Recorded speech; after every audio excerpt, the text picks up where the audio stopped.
in urban communities and cities. And then we also have two speakers who you see on your screen, which I would like to introduce briefly.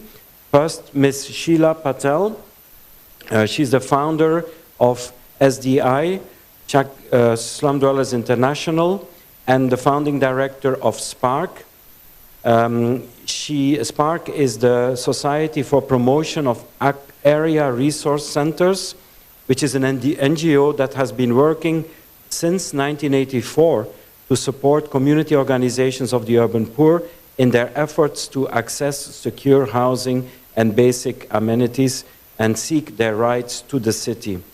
She is widely recognized nationally and internationally for seeking attention to the issues of urban poverty, housing and infrastructure onto the radar of governments, bilateral and international agencies. Welcome, Sheila, to this panel virtually. And finally, our final speaker is Mr. Alessandro Reinoldi from the Joint Research Center of the European Commission. He is the head of Territorial Development Unit of the JRC, and he has a degree in economics from the Università Cattolica del Sacro Cuore, and has previously worked in journalism and research. He teaches European Union regional funds at the European College of Parma, and he has interests in governance, innovation, financial engineering, and evaluation. So welcome very much, Mr. Alessandro, to this panel. So you have now the 6 panelists. So what I'll do now is start right away with the first question and address the question to 1 or 2 or 3 participants who may have a prime perspective on this, and then also allow others to also chip in with their ideas, and then try to get the conversation on this topic going. So we'll start with the first question, which is the question related to the vulnerability and amplifying the voices of the urban poor. And I would like to ask the same question to both Dr. David Dodman and Dr. Monica Kuffer. And my question is, how can we best amplify the voice and hear the needs of urban vulnerable groups as stakeholders of the participatory resilience building processes, so that they contribute effectively related to providing and sharing data, and also to contribute to feasible, resilient solutions? It's a long question, but I'll give the floor to first David. You have the floor, David. Great. Thanks very much, Raf, and thanks to everyone who's enabled this very important conference and session to be taking place. I'd like to start by identifying where I think the key areas are that we need to be acting to build resilience for the urban poor, and then come to some practical ways in which the low-income groups in cities themselves can actually take part and be driving the processes that build their resilience. So one of the things which I realize I left out and would have been perhaps slightly more interesting in the introduction is that I've been spending a lot of my time in the last couple of years working on the latest assessment report of the Intergovernmental Panel on Climate Change, the IPCC. And the work that we've done there has highlighted that there are 3 main domains that we need to be working on to build resilience in cities, and particularly for the people who have been most marginalized and most vulnerable. And each of these is absolutely essential, and none of them is sufficient on its own. So firstly, we need to think about the social drivers of risk and vulnerability and the social drivers of resilience. And these are really important for vulnerable groups because these are the things which help to make people on low incomes be vulnerable. If they don't have access to the rule of law, the protection from the rule of law, if they don't have access to social insurance and social protection schemes, if they don't have access to public health infrastructure and systems, it's going to deepen and deepen vulnerability. So these social elements are absolutely critical. Then, of course, there are the physical elements, the actual built infrastructure that makes up the city. The drains, the roadways, the pavements, the coastal protection, the river bankments, all of these things perhaps have been most understood as being critical for reducing risk, but still remain an important part of the equation. And thirdly, and it was mentioned this morning, the importance of nature-based solutions.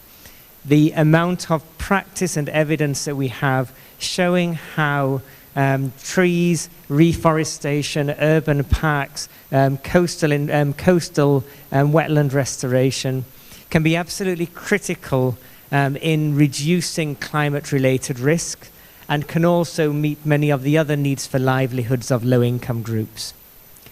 So what would we do then if we treated social responses, physical responses, and nature-based responses to build resilience in a way that meaningfully incorporated the voice and priorities of low-income groups in the city?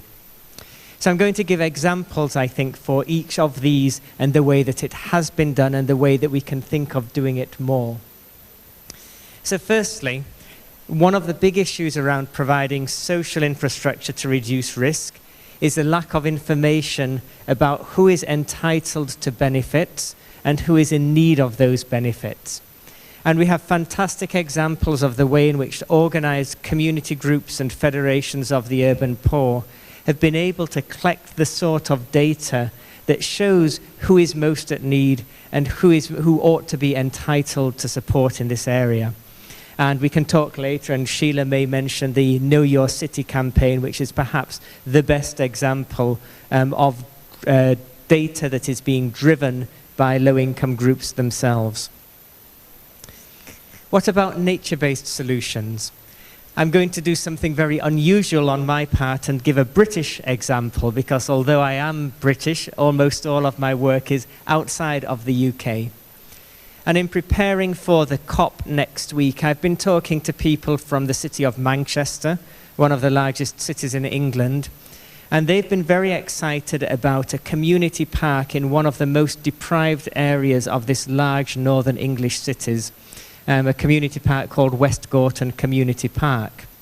And they're excited about this because this is a part of the city that has historically lacked amenities, and has also historically been badly affected by flooding.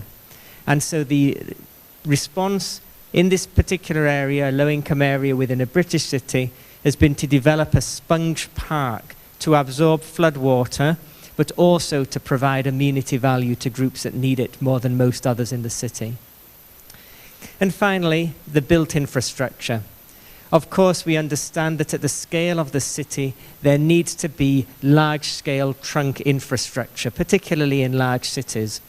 But we also have so many examples of where grassroots and community organizations have both planned and built and maintained infrastructure that reduces risk.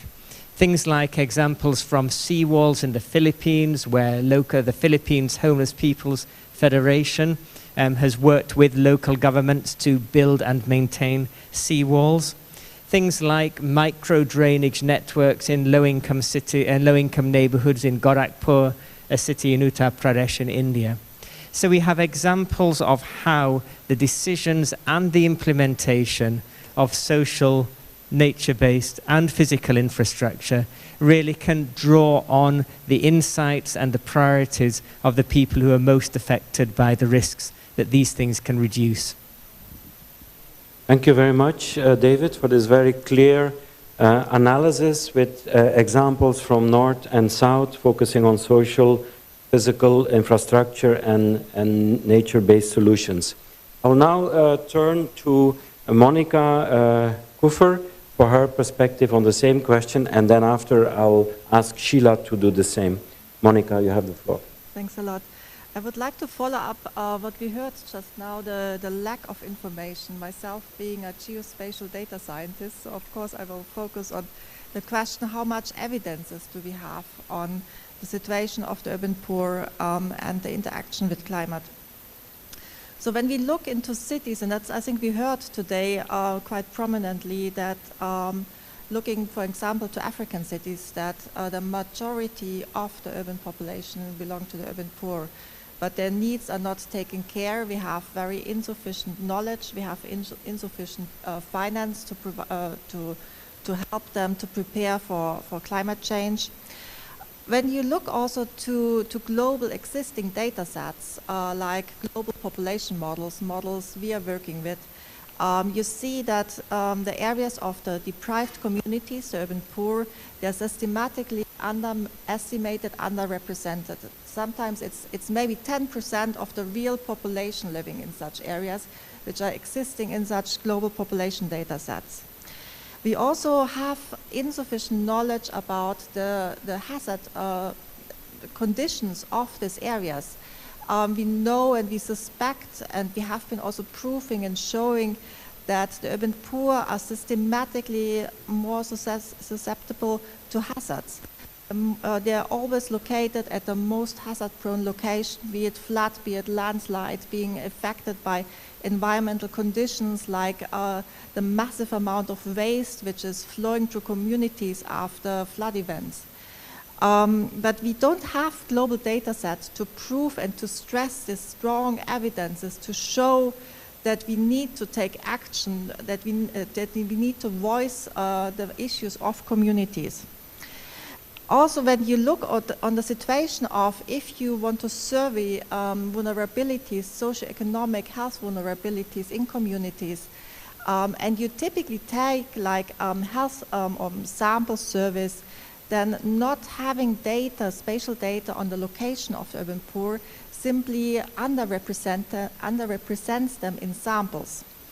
For example, taking the city of Nairobi, where 60% of the urban population is living in about 4% of the built-up area. If you take a sample for a sample survey, for a household survey over the city, a random sample, you will not cover much of the urban poor. So it's basically the voices are not heard. Also taking the example, which we might come back later to, like a new trend, which is forecast-based financing or predictive aid. So where you want to make funds available before a disaster occurs. If you take such data which are systematically not covering or omitting, underrepresenting the urban poor, you will have massive issues that they are not taken care of. Not taken care of also in the understanding of their diversity, because we don't look into the specific vulnerabilities of women, of the youth, which have, knowing that in these communities you have a massive concentration of young people and their future, which is not really voiced. What we see, we are working with local community groups in generating data in communities, also supporting local governments in generating data. What we see is a massive lack, so there's a lot of capacity and willingness in generate data. There's a lack of analyzing data in local communities, and working with the knowledge of data, with evidence in negotiation with local governments, in building actions together. So what I want to conclude with on that question is that we have presently like a shortage of understanding what is the scale of the problem of the urban poor, the future threats they will be faced due to climate change. And we need to support them and building together with local actors evidences, which is the first step to climate actions and adaptation measurements. Thanks. Thank you, Monica, for stressing the need for knowledge, data on the livelihoods, on the location, on the needs of people living in overcrowded conditions, in vulnerable conditions. Let me see what Sheila has to add to this same question. Sheila, you have heard from David and Monica. Do you agree? What is your perspective on this issue? How can we amplify the voice of the urban poor so that their needs are better heard?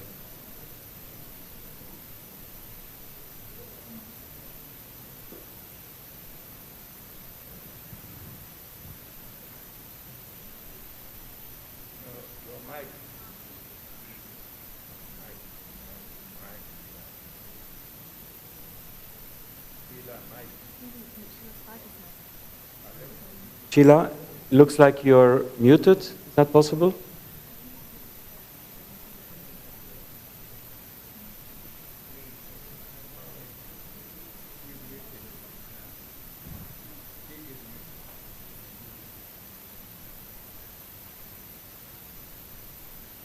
Try again, Sheila.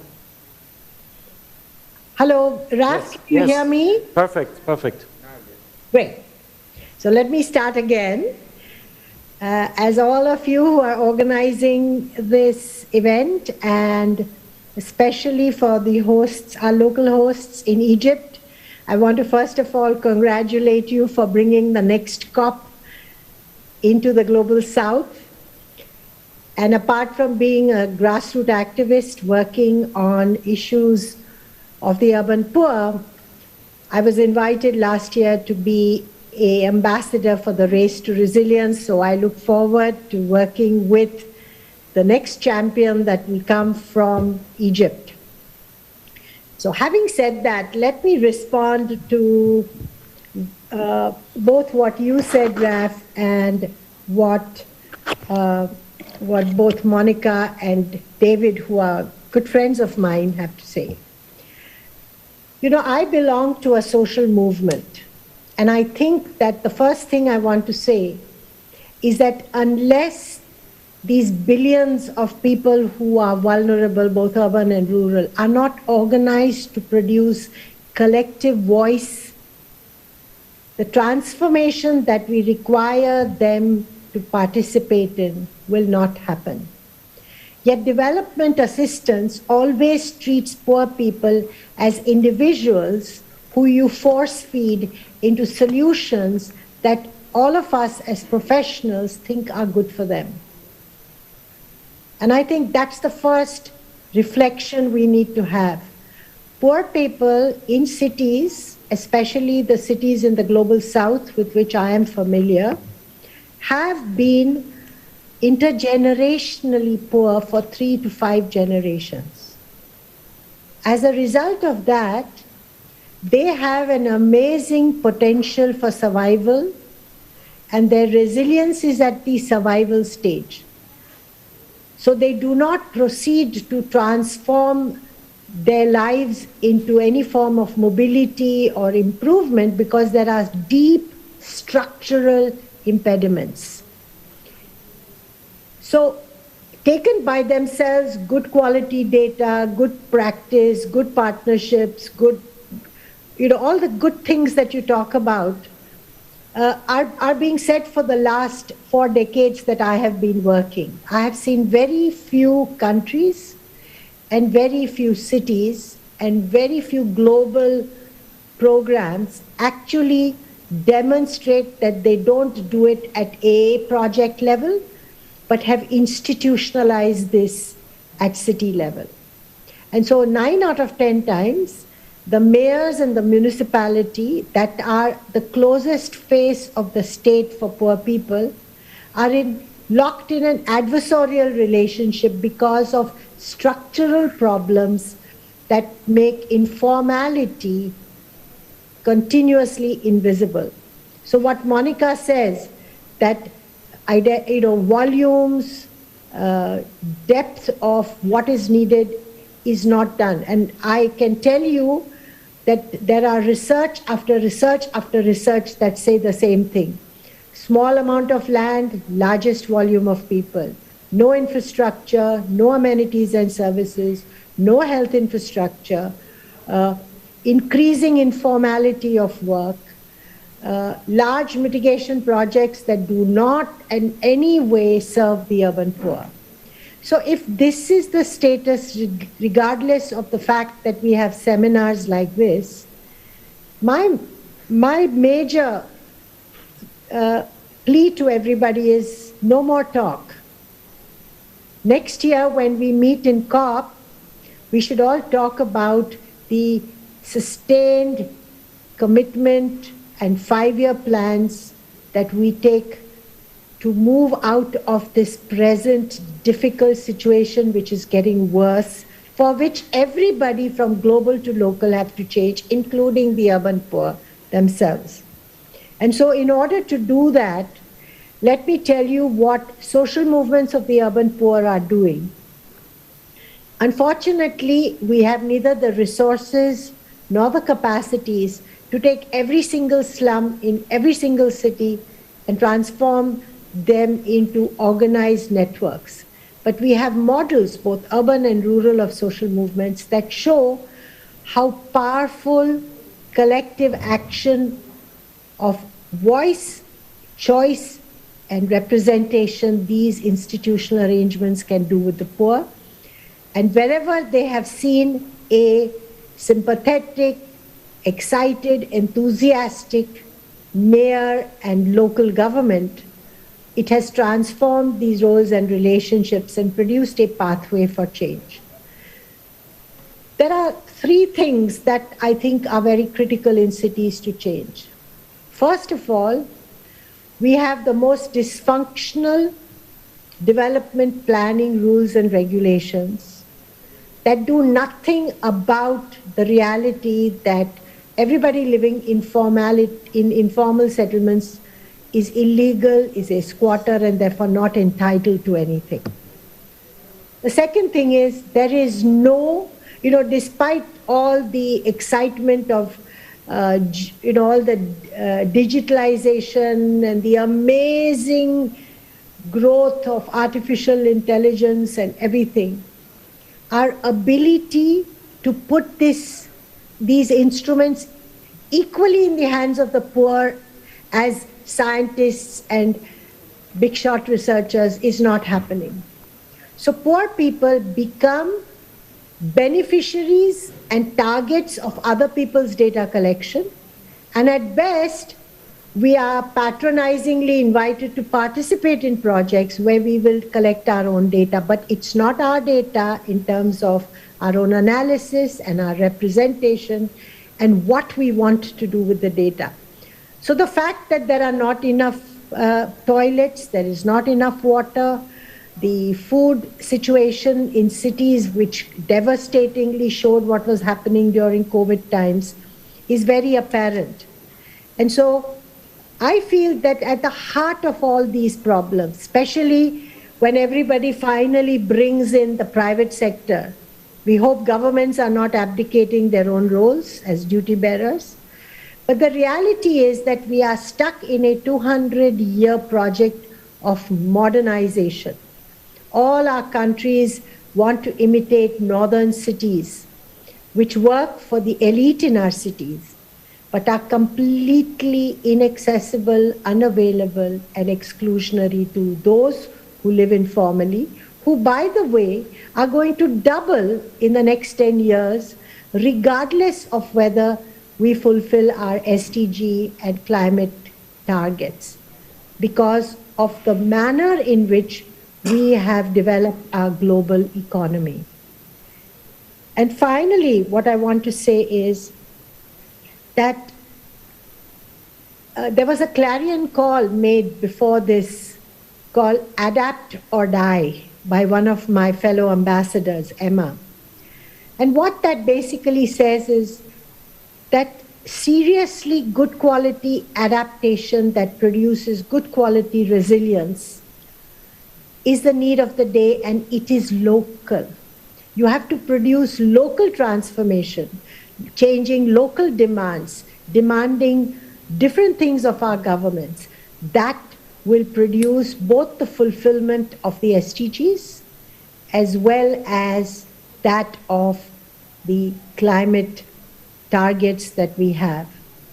And we therefore say that the change of architecture, which both David and Monica talked about, and which I hope this conference will look at, has to change the architecture. We have changed it temporarily in some places in relationship to COVID, but it's temporary. We believe that it will roll off as soon as some form of normality comes in. So thank you so much for inviting me. I hope my presentation helps the discourse, and thank you so much. Thank you, Sheila, for this reality check, indicating that there have been 4 decades of clearly expressing the needs of people in informal settlements, yet the investments are not matching those needs. So I think this is quite stark, as well as your call for structural change, a change of architecture. Before I move to our other panelists, I just want to ask either David or Monica if they want to react to what Sheila has said, or whether they see any way forward, you know, in the short run, how to match those needs with the type of proposals that are coming out.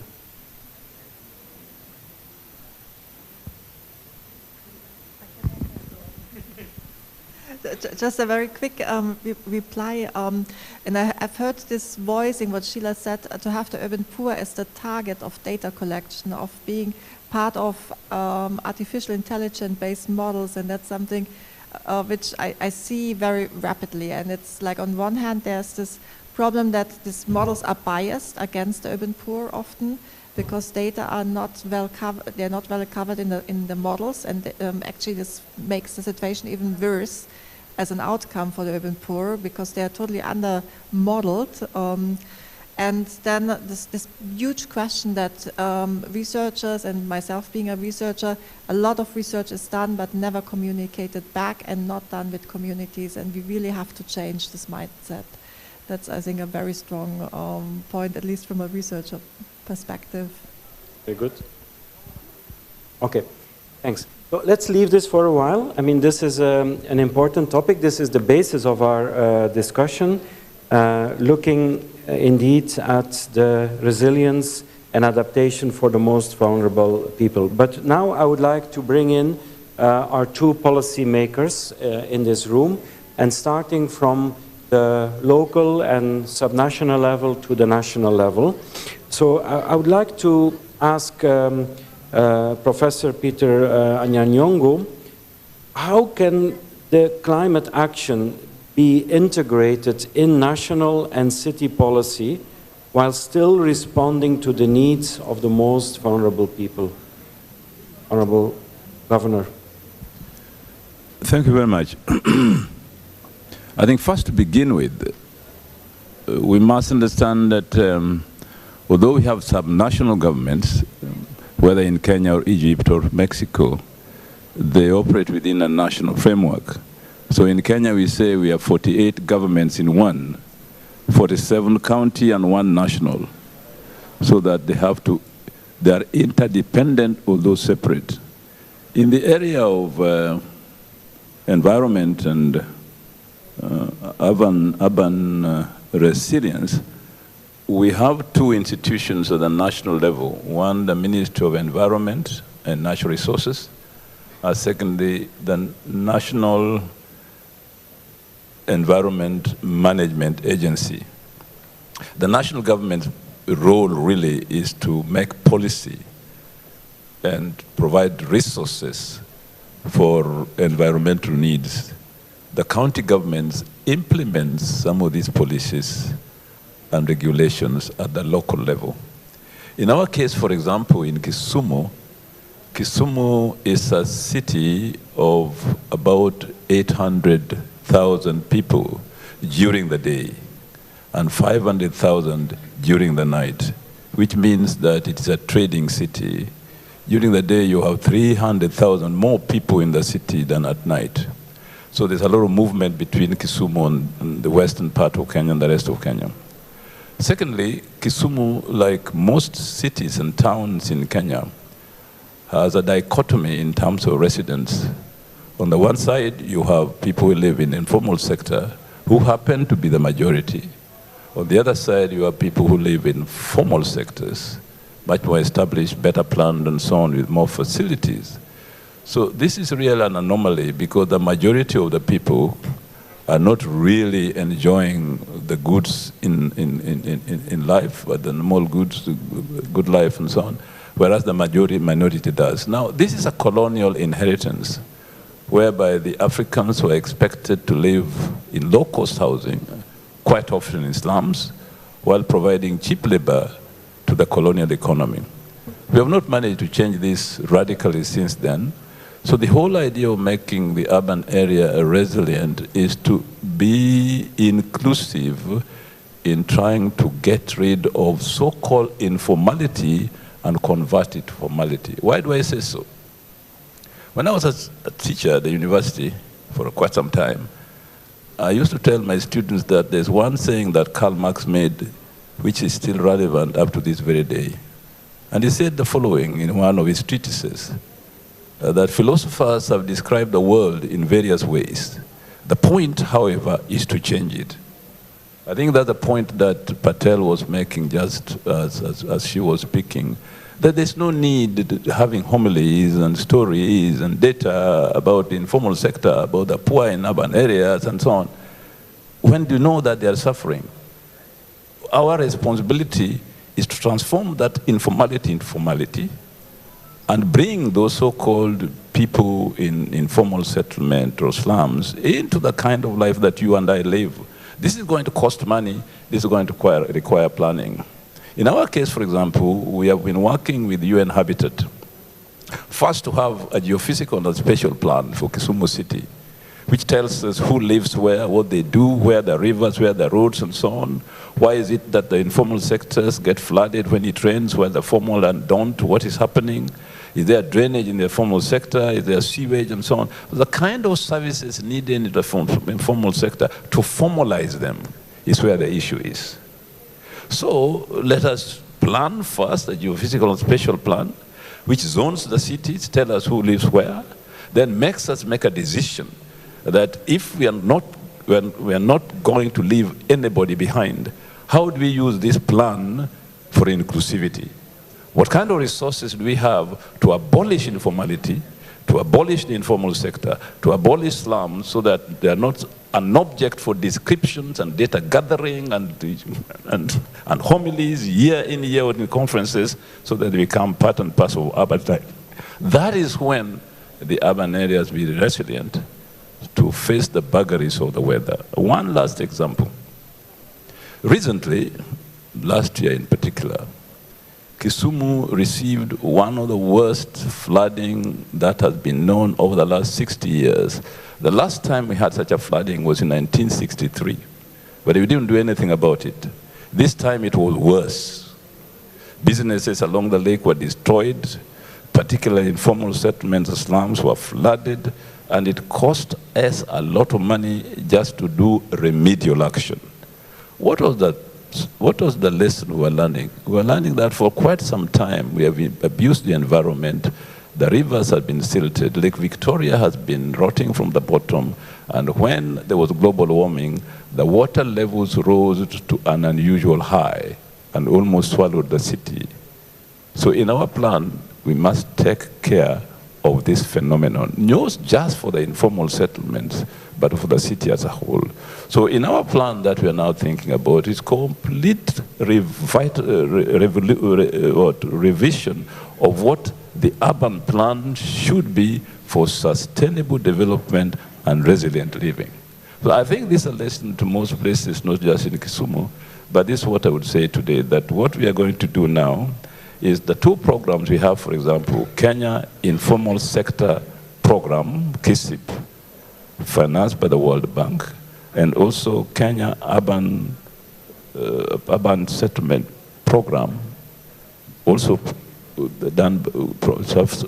financed by the World Bank, that we should use these funds very carefully. Not just what we are doing now in terms of building infrastructure, non-motorized transport and so on, but investing in informal settlement and the slums to formalize them, bring them into the main matrix of urban planning and urban settlement, and not treat them as something aside that are kept for some future intervention and not intervention today. Thank you.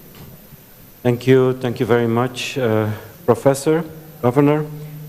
Stressing the spatial inequality in many cities, the need to transform and to embrace or to bring in informal settlements into the formal framework, and investing, the need to invest in informal settlements with some very concrete and recent examples.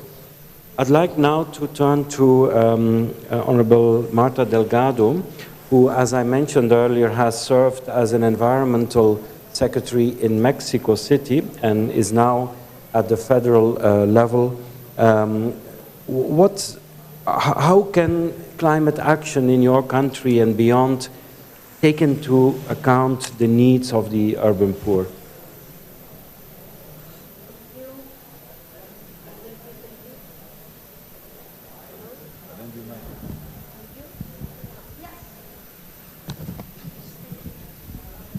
Thank you very much. First of all, I cordially greet Mr. Rafael Tots from UN Habitat for moderating this panel, and I would like to share some thoughts regarding how a vulnerable city or community can be adapted to climate change. The first thing that I want to share is that it is very difficult to adapt a country. We have to adapt communities or cities.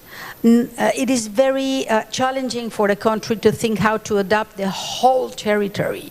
And the impacts of climate change are imposed in specific territories. So when we are to really develop a strategy for adaptation and also to gain resilience of that community to any impact of climate change or either other impact for the communities, we need to think for the characteristics or the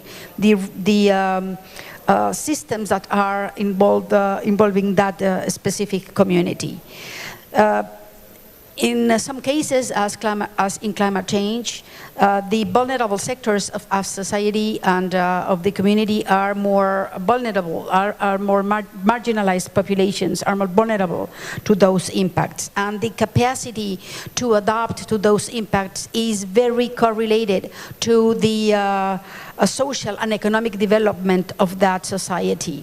So the first challenge for really getting adaptation for vulnerable communities is to allocate some financial resources to prevent and to plan what is going to happen when the impacts will come.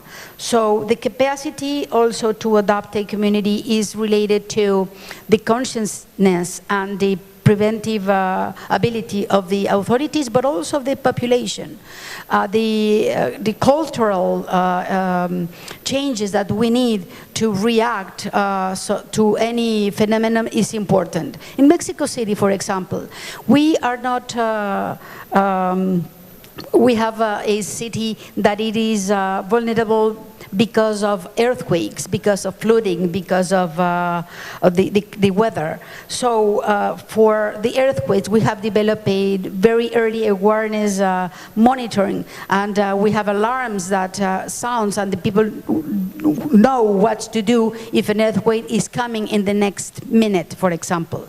So that warnings for in the purist communities and in the vulnerable communities are also very important, and the cultural change that we need to organize around these events. I want also to think how to cross the challenge on financing. The vulnerable communities also are vulnerable because they do not have enough resources, financial resources, to face their problems. Their infrastructure is lack of some quality, and we need to find the way of, for example, using some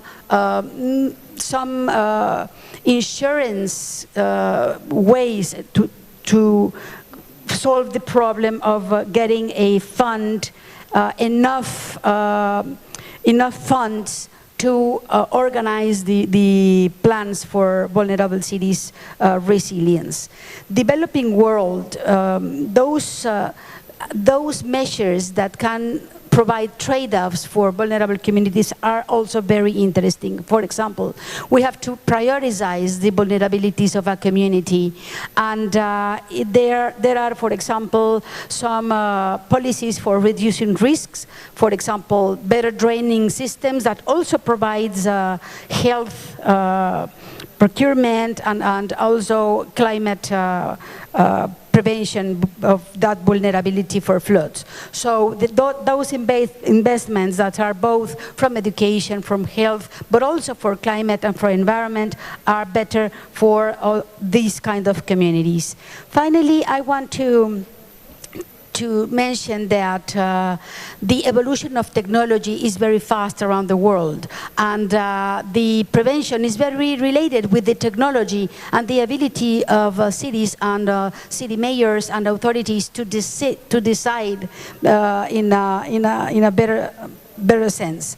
So, for example, sensors for monitoring air quality, or the revolution of food production inside the cities, or the traffic controls that are intelligent and avoid also the air pollution. All those systems are related to technology, and it's frequent that vulnerable communities doesn't have access to that technology. One very good manner of helping those communities is for the federal governments to provide enough intelligence for them to really deliver this information, and to organize all the policies around the technology revolution that we are facing.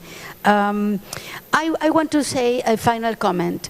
COVID provided us a more resilience in a year that climate change in 30 years.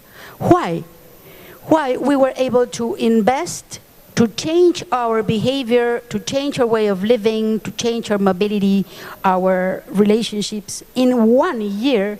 And in 30 years for climate change, we are not really able to do that, because it's not impacting really direct and fast.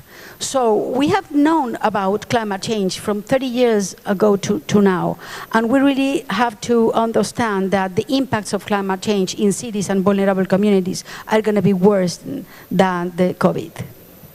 Thank you so much, and really very powerful concluding remark and observation about the impact of adaptation and a parallel with COVID-19, where we have been able to react, whereas in terms of adaptation, reaction is very slow, and financing is also very slow.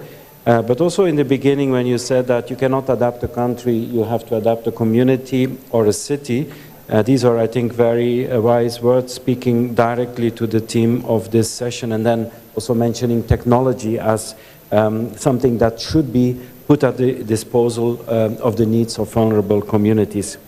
So now we're going to move to, it's almost 4 o'clock, we have until 4:30 for this session. We're going to move to the third question, which is about financing. And there we have one of our speakers online, and then we also have a short video message from one of the speakers who had to leave early this afternoon. But we'll start with the question, to pose a question to Mr. Alessandro Rinaldi. How can we achieve a breakthrough for climate adaptation finance that responds to a green, just and resilient COVID-19 recovery, also targeting the most vulnerable first?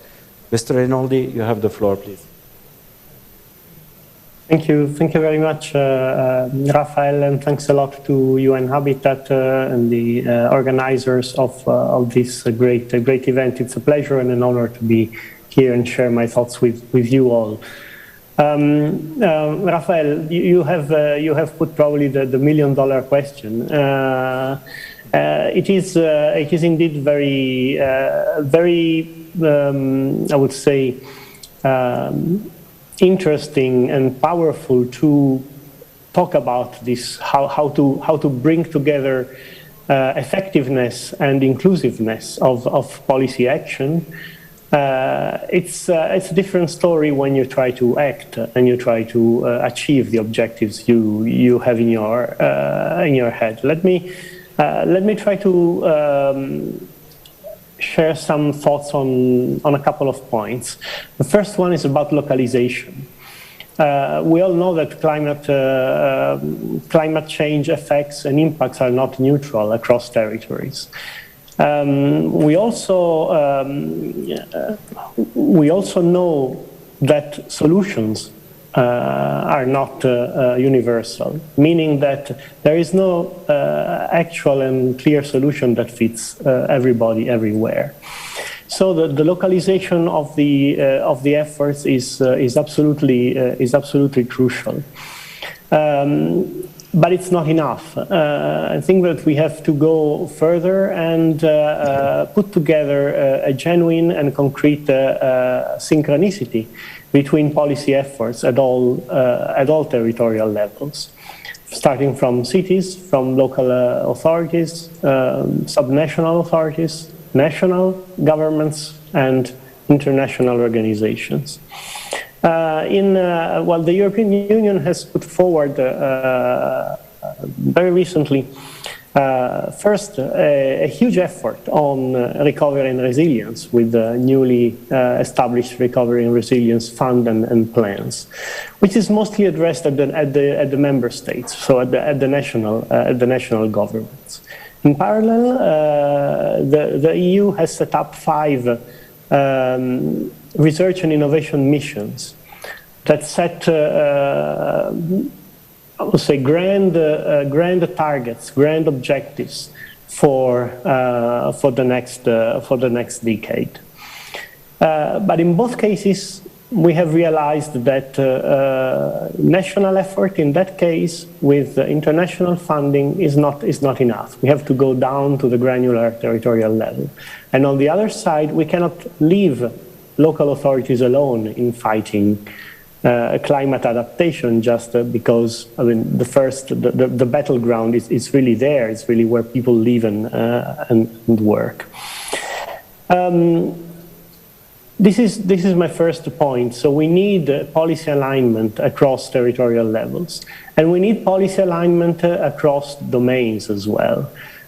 We cannot bring forward policy effort in a specific sector which is completely detached from other policy efforts in other sectors, but that impact the same places and the people who live in those places.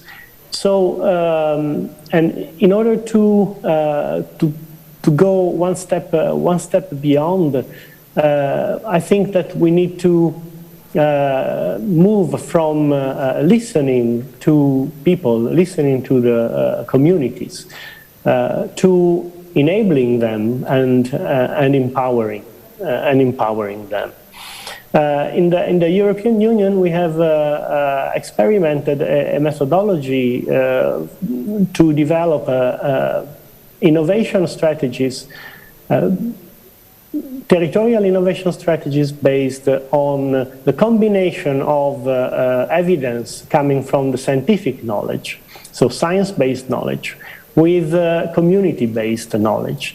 And the combination of the two may give more power to the priority for public policy investment chosen together between government, main stakeholders, but also communities. This methodology is called, in the European jargon, smart specialization, and we have been working on this in the world of EU regional and cohesion funding, and are now working with a UN interagency task team in applying smart specialization in order to underpin STI, so science, technology, innovation roadmaps for the SDGs that would work at the local level. Finally, what is about for the most vulnerable? Well, I think here I actually would like to sympathize with my predecessor speaker from Kenya.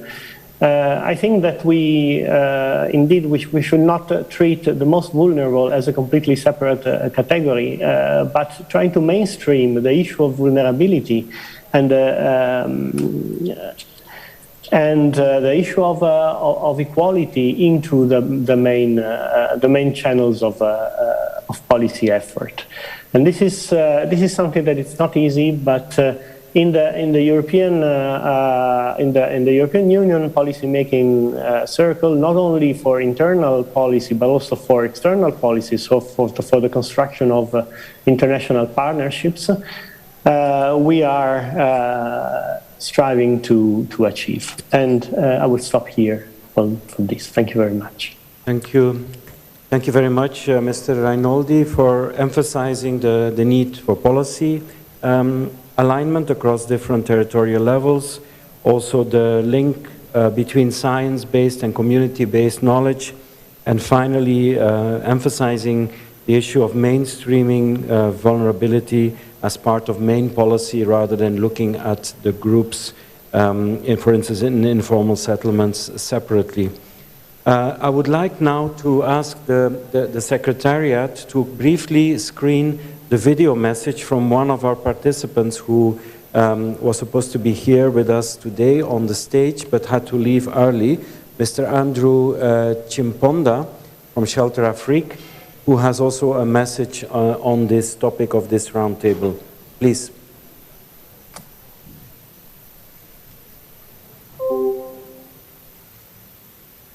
Well, good afternoon. Thank you, Rafael Toots, for giving us an opportunity to talk today at this very auspicious roundtable with the star-studded panelists that we have.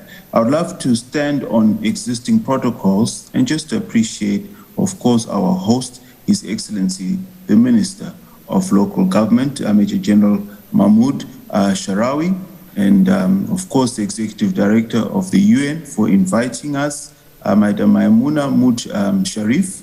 And it would be remiss for me not to recognize my brother and the Honorable Governor for Kisumu County in Kenya, who's also here with us today, Professor Peter Nyongo. That is very important. So before any further delay, I just want to get into the reason of why is Shelter Afrique here and what is our perspective when it comes to climate adaptation. And then, of course, what is it we're doing about it? And that's, I think, what is critical. And who are we, of course? So Shelter Afrique is a Pan-African housing institution that operates in over 44 countries in Africa. It's owned by the 44 countries, the African Development Bank, and the Africa Reinsurance Corporation. Our vision is clear: the delivery of decent, affordable green homes to Africans, large-scale, low-cost housing. So our target market are the most vulnerable, and we believe that with climate change, they are the most affected. We've looked through our Center of Excellence, which has told us that 35% of the energy consumption in 2019 actually came from buildings, whilst 38% of all carbon emissions actually came from building and construction materials. So we have no option but to adapt to climate change. There is another research that was taken by the African Development Bank, which tells us that by 2050, there's actually going to be a 15% reduction in the gross domestic product in Africa because of our failure to adapt to climate changes. So Shelter Afrique has a clear strategy, a deliberate plan, by partnering with the International Finance Corporation, IFC, to actually deliver housing projects that are green compliant. These are EDGE compliant. EDGE means excellence in design for greater efficiency. Now, we as Shelter Afrique, of course, believe that we can make a difference because at the end of the day, we influence the financing of low-cost housing, and we encourage our clients, the developers, the contractors in their design to ensure that it is green compliant. It actually will be able to deliver efficiencies in terms of in the consumption of the normal utilities, whether it's energy, electricity, water, and the like. Why EDGE? Is because it is a green building standard that is actually certified and utilized in over 150 countries. It does empower building professionals to efficiently determine the most cost-effective ways to build green based on occupant behavior, building type, and local climate. So, to put things in perspective, we as Shelter Afrique have recognized that our target market, the more vulnerable or the most impacted through climate change, need for us to take the first step by influencing the building designs so that those are green compliant, so that we can actually reduce the carbon footprint in Africa, so that we can also reduce the consumption of energy across the African continent. Of course, this we can only do in collaboration with our stakeholders, our developers, our contractors, and of course, our strategic partner, the International Finance Corporation, with the collaboration of UN Habitat. I thank you for this opportunity, and I believe that if we work together, we will be able to deliver and we will be able to adapt to a rapidly changing climate environment. I thank you for this opportunity. Shukran. Au revoir. Goodbye. Tatenda. Thank you. Thank you very much for Andrew Chiponda with this message, also emphasizing the mission of Shelter Afrique in promoting green, compliant, affordable housing, which is part of the financing dilemma that we are facing currently. So now we are approaching the end of this roundtable, but I would like now to turn the floor to each of the participants and give them 1 more minute to either reflect on what they have heard from others or to state a message about what would be their key message on accelerating climate action that needs to be heard at COP26 in Glasgow. And all this will then form the part of the proceedings of this World Cities Day 2021 proceedings. So I'll start with David, who started us off today, about what's his final message or his final words. David. It's been a real pleasure to hear everyone's insights and the way in which they sort of stimulated different ideas and different related thoughts.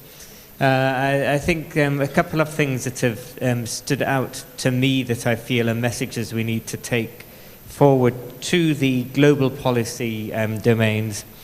Firstly, that we cannot separate good urban development from effective climate change responses, both mitigation and adaptation. We can't have effective mitigation and adaptation in cities without good urban development, and good urban development is a precondition. It's not everything, but it's a solid precondition for climate responses, both to reduce emissions and to reduce risk. I think a second thing which has struck me from Sheila, but also from other places, is that the only way of achieving this is through effective working relationships between organized groups of urban residents and local, municipal and national government. That it's the recognition that cities are made by the people who live in them, as well as by the formal bodies which are charged with managing them. And by putting those two things together, it's going to be the most effective, the only effective way to transform cities. So the message then, I suppose, to the delegations, to the parties at the of the Framework Convention, is to recognize the way in which positive urban change takes place, and to recognize that positive urban change needs to work for all residents, and that there's such a variety of things which cause people to be more vulnerable or that can help them to be more resilient. So a message that focuses both on individuals, but also focuses on the collective processes of change within urban areas. Thank you very much, David, for those key messages, which I think are very clear and well understood. So let's move now to Monica for her final contribution. Thanks a lot. Maybe starting with, we have been working a couple of years ago also together with Sheila and UN Habitat and a large network on the building of the resilience of the urban poor. And we identified together like 140 hotspots of cities that are impacted by massive climate change and which are dominated by urban poor. And what we learned from that, let's say we need now to go into the action, and that's I think what also Andrew and Sheila was stressing strongly. We have been identifying. We often still miss some data on what are the really sort of the variation of vulnerabilities, the variation of deprivations on city level that gives us a very detailed and specific picture on the local conditions. But we really need to go into the action, and the action means the action with local communities. And I think that's a strong call to the whole global community, that we have to go to the local level and develop actions together with local groups. Thanks. Thank you very much. Let's now move to Professor Anyonyongo for his closing thoughts. I am terrified by floods, basically, as a person. Floods in the rural areas, floods in the urban areas, they just cause havoc. You lose property, you lose lives. And yet, if we were to be told, like we were told during COVID, that if floods come, the next day so many people would die, I think we'll do something about it very fast. And I think that the answer lies in how we use the urban space.